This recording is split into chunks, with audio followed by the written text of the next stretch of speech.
tajaira kusangana pachimuti ZBC National FM. Nasi uno muri Zimbabwe pa program tinenge tisipo tinosangana mazuva afanana kubva Monday chipiri chitatu kusvika china. Asi ndati ndikuzivise zvimwe zvatinazo zvichigona kuuya pachipro chirongwa chedu bhushonga segment nemusi weMonday. Muri Zimbabwe izwai nyaya yandiri kutaura panapa inyaya yakaitika munzvimbo yekuhurungwe. Nzvimbo yandiri kutaura ngati mehurungwe ndikuti kune mwana akazvarwa. Azvarwa ndokubva aita 12 days, mazuva 12. Aita mazuva iwawo achibva aita sei, achibva afa mwana uyu ndokuenda kunochengetwa vana. Abigwa mwana uyu. Izvezvi kutaura kuno kwatira zvinhu zvakaitika muna May.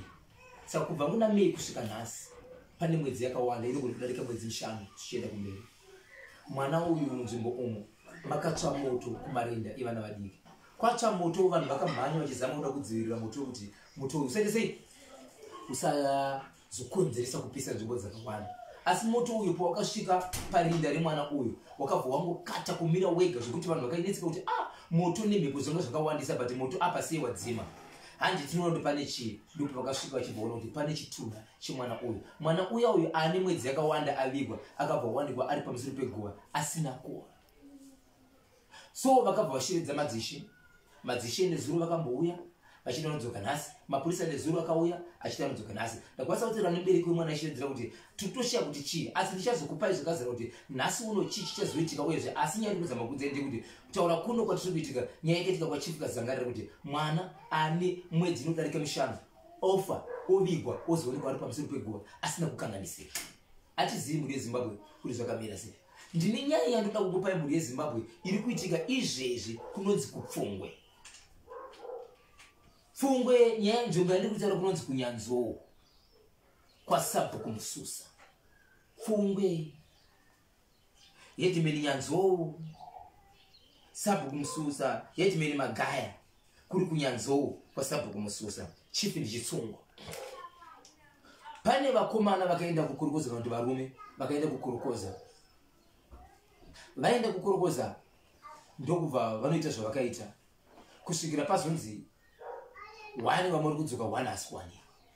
Hama dzemunhu dzakabvunza imwe hama indiri kupewa kuti mazuva awanda after 3 weeks ndokupinda paroad kutodzokera kuenda zvakare ikoko kuri kunzizvo kune munhu asiri kuwanikwa.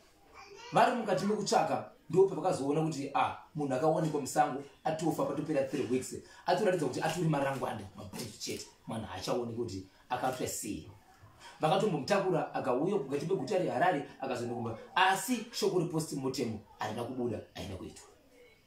Nguva yavakaenda kunotora hama yavo ndo pavakasvika vachinzwa kuti munhu wamuri kutsvaga takapedzisira kumunzwa achirwiswa nevamwe vake vanga naye vachimurova vakatombomusunga makumbo vachiita sei vachimurova nenyaya kunzi panga pashayikwa mari inokuita 50 years. Asi vakomana pavakabvunzwa vanoti ivo tikamusiyaiko. So vanhu vavanzwa nyaya iyi ndokubva vatora coffin remunhu uyu. Kutaura kuno kwatira nhasi vatora coffin iyi ndokubva vaenda pamba pevabereki vevana vakaenda nemukomana uyu. Nekuti vanhu vari kupomerwa kana kuti vanhu vakaenda nemukomana uyu kukorokoza vanhu vari muri imwe chete vana vababa vamwe chete.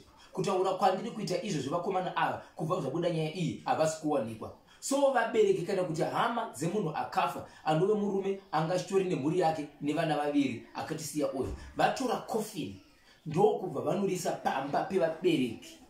Vamwe vaitofanira kufamba naye kuti zveshe kwadi mumwe wedu wataimboshanda naye but hatichamuone handi tinotsvaka munhu havasi kuona. So vari kufungira kuti vane chokuita vachisanganisa nemashoko avakanzwa ikoko. Saka kutaura kuno kwatiri kuita coffin ndichitaura neutungamiriri kana kuti hama dzemunhu akafa kana kuti murume akafa dzatora coffin ndokubva dzanoisa pamusha masabho kumususa pamusha pevanakomana vaviri vakaenda nemwanakomana uyu kukorokoza vari kufungidzirwa kuti ndiwo ende vane mashoko ekumbonzi ndo vakamborwisa mukomana nenyaya yekuti panga pashayikwa mari inoita iyo $50.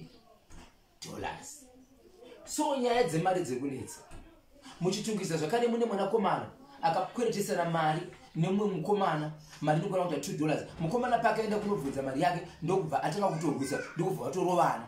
vari mukati mokurwisa zvakaita kuti auyo akangaita kunobvunza mari yake atsamwa achiti shamari ndione mari yangu ndaiva zvakare kuzokubvunza mari ndakubvunza mari yangu zvakare wobva wandirwisa hazviiti asi mari iyi akazopiwa aipiwa mari iyoyo ndokubva atenga dovi nemushonga unoiswa mugonzo akatodeka pane vamwe vanhu achitova ati izvi ndatenga izvi handingarwisi ndinotofa chete kutaura kuni kwatokuta mukomana uyo akatofa iwewe unenge wamukonzeresa kana kuti wanetsera nemunhu achizvika panguva iyo unosara uchirarama zvakanaka here muri yezimbabwe unorarama mararamiro aya ndangoti ndikokupakurirai zvimwe zvezvimwe zvatiri nazvo muri yezimbabwe zvakawanda zvatiri nazvo zvandichadzokupai zvakare kusanganisira musi wemande kusanganisira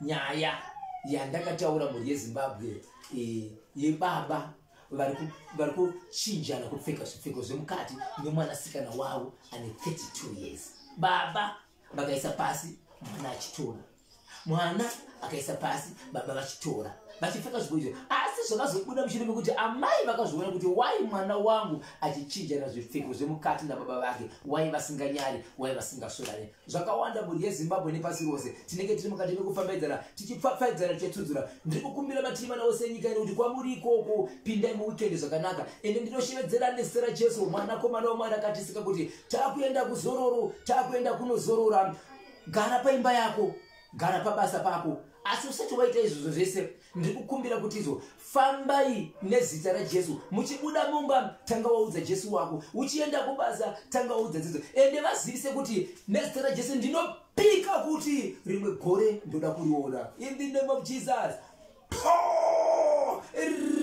rikiti bvo ndinopedzisana kuti denyorosh